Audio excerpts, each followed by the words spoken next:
মিলের শ্রমিক কর্মচারীরা উচ্চ উচ্চ আদালতের রায় কার্যকর করার জন্য আদালত অবমাননার মামলা করেছেন।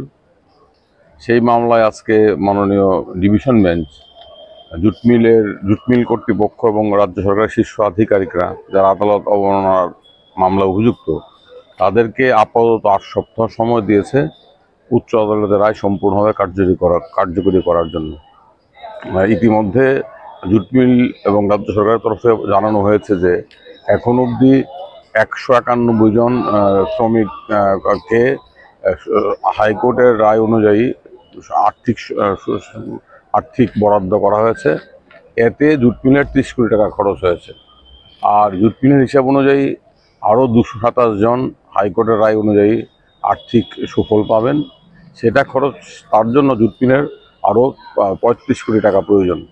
সেই 35 কোটি টাকা জোগাড় করার জন্য জুট মিল কর্তৃপক্ষ রাজ্য সরকারের সাহায্যে ব্যাংক থেকে 200 কোটি টাকা লোনের জন্য দরখাস্ত করেছে এবং জুট মিলের বিভিন্ন জমি এগুলো বিক্রি করার জন্য জরুরি ভিত্তিতে পদক্ষেপ নেওয়া হয়েছে। তার ফলে তারা রাজ্যরা আজকে আদালতকে বলেছে যে আমরা সমস্ত প্রচেষ্টা গ্রহণ করছি যাতে করে দ্রুত আদালতের রায় কার্যকরী করা যায়। তার জন্য জুট মিল এবং রাজ্য সরকার আজকে 8 মাস সময় চেয়েছিল, কিন্তু উচ্চ আদালত 8 মাস সময় না দিয়ে আপাতত 8 সপ্তাহ সময় দিয়েছে।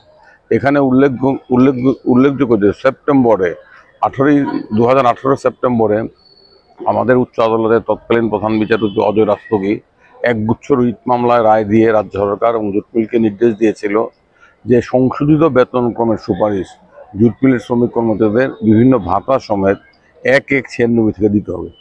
এই রায়ের বিরুদ্ধে রাজ্য সরকার এবং জুট মিল উচ্চ আদালতের ডিভিশন বেঞ্চে আপিল করে।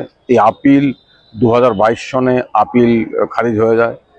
পরবর্তী সময় রাজ্য সরকার সুপ্রিম কোর্টে যায়।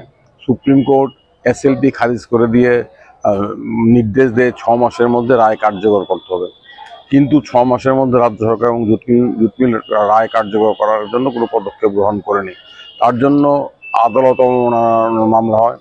সেই আদালত অবমাননার মামলায় গত 19 জুলাই আমাদের প্রধান বিচারপতি অপরেশ কুমার সিং এবং বিচারপতি অরিন্দম লোধের ডিভিশন বেঞ্চ একটা গুরুত্বপূর্ণ পর্যবেক্ষণ দিয়ে বলেছিল যে আগামী 3 সপ্তাহের মধ্যে জুট মিলকে সুপ্রিম কোর্টের কাছে দরখাস্ত করে রায় কার্যকর করার জন্য সময়সীমা বাড়াতে হবে, অথবা পরবর্তী তারিখে রাজ্য সরকার আধিকারিক এবং জুট মিলের আধিকারিকদের বিরুদ্ধে আদালত অবমাননার জন্য চার্জ গঠন করা হবে।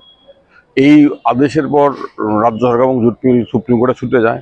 সুপ্রিম কোর্ট এই 17 জুলাই রায় কার্যকর করার জন্য যে 6 মাস সময় দিয়েছিল সেই সময়সীমা বাড়াতে অস্বীকার করে, কিন্তু বলে জুট মিল এবং রাজ্য সরকার আদালত অবমাননা মামলা উচ্চ আদালতের কাছে তারা সমস্ত বক্তব্য রাখবে। যদি উচ্চ আদালত মনে করে যে তা জুট মিল এবং রাজ্য সরকার আন্তরিকভাবে প্রচেষ্ট এই রায় কার্যকর করার জন্য, তাহলে প্রয়োজনীয় আদেশ দিতে পারে।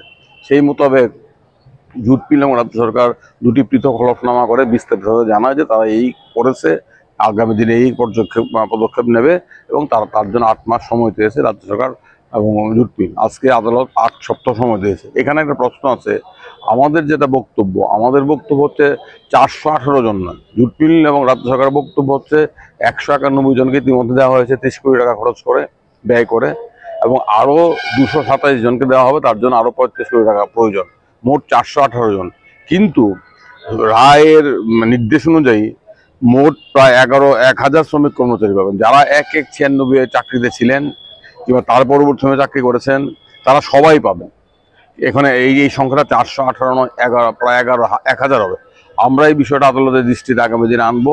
আমরা দাবি করব যে এই চালাকি না করে সম্পূর্ণ রায় কার্যকর করতে হবে এবং কাউকে বঞ্চিত করা যাবে না। শুধু 418 জন না, বাকিদেরও রায় অনুযায়ী আর্থিক সুফল দিতে হবে। আজকের রায়টা কি দিয়েছে? আজকের রায়ে তো 8 সপ্তাহ সময় দেওয়া হলো। রাজ্য সরকার এবং জুট মিল চেয়েছিল 8 মাস, উচ্চ আদালত 8 মাস সময় দিতে রাজি হয়নি, বলেছেন 8 সপ্তাহ পর আপনারা আসুন, হলফনামা জমা দিন, আপনারা কতটা আন্তরিক কতটা সচেষ্ট সেটা আমরা দেখব, দেখে পরবর্তী সময় দেবো কিনা আমরা বিচার বিবেচনা করবো।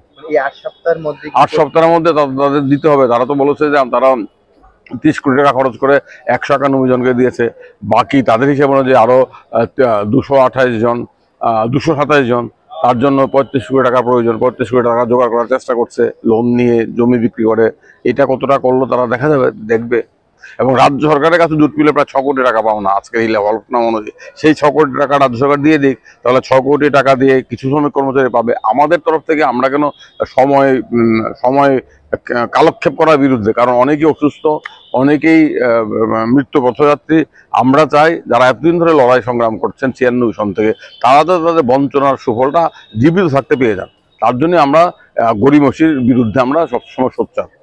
যদি 8 সপ্তাহের মধ্যেও মানে 8 সপ্তাহের মধ্যে যদি রাজ্য সরকার কোনো আন্তরিক প্রচেষ্টা গ্রহণ না করেন, তাহলে তাদের বিরুদ্ধে চার্জ গঠন করা হবে, আদালত অবমাননার শাস্তির মুখে পড়বেন। একটা কথা আছে, ঠেলার নাম বাবাজি। আদালত অবমাননার মামলা হওয়ার পরে জুট মিল এবং রাজ্য সরকার নড়েচড়ে বসেছেন। এবং যখন গত 19শে জুলাই উচ্চ আদালত স্পষ্ট হয়ে বলেছে, আমরা এক হলে তোমরা সুপ্রিম কোর্ট থেকে সময় বাড়িয়ে নিয়ে আসো, অথবা আগামী দিনে আমরা তোমাদের বিরুদ্ধে চার্জ গঠন করবো, সেই জন্য তারা তড়িঘড়ি ছুটে গিয়েছেন। সুপ্রিম কোর্ট সময় দেয়নি। সুপ্রিম কোর্ট বিষয়টা উচ্চ আদালতের বিবেচনার জন্য ছেড়ে দিয়েছেন। তো এখন তারা গত 6-7 মাসে 6 সপ্তাহে নড়েচড়ে বসে অনেক কিছু করেছেন। কিছু কিছু কাজ তারা করেছেন। ব্যাংকের সাথে কথা বলেছে, ব্যাংক 200 কোটি টাকা ঋণ দেবে বলেছে গ্রামীণ ব্যাংক। এই ঋণের গ্যারান্টার রাজ্য সরকার হবেন। কিছু কিছু পদক্ষেপ নিয়েছেন, কিন্তু এটা আরো আগে নেওয়া যেত। টোটাল অ্যামাউন্টটা কত? এখন তাদের হিসাব অনুযায়ী 30 কোটি টাকা, তারা ইতিমধ্যে আরো 65 কোটি টাকা। কিন্তু আমাদের বক্তব্য আরো বাড়বে। আমাদের বক্তব্য 418 নয়, আমাদের হিসাব অনুযায়ী 1000 শ্রমিক কর্মচারী পাবেন। এবং এর মধ্যে অনেকে মারা গেছেন, তাদের পরিবার পরিজনরা পাবেন। তারা আশায় বুক বেঁধে বসে আছেন, তাদেরকে বঞ্চনা করা যাবে না, চালাকি করে। আমরা আগামী দিনে উচ্চ আদালতের নজরে হলফনামার মধ্য দিয়ে এটা আনবো। 418 নয়, সংখ্যাটা 1000 হবে কমপক্ষে। Subscribe to Tripura Info and press the bell icon so that you never miss any latest updates and news on Tripura.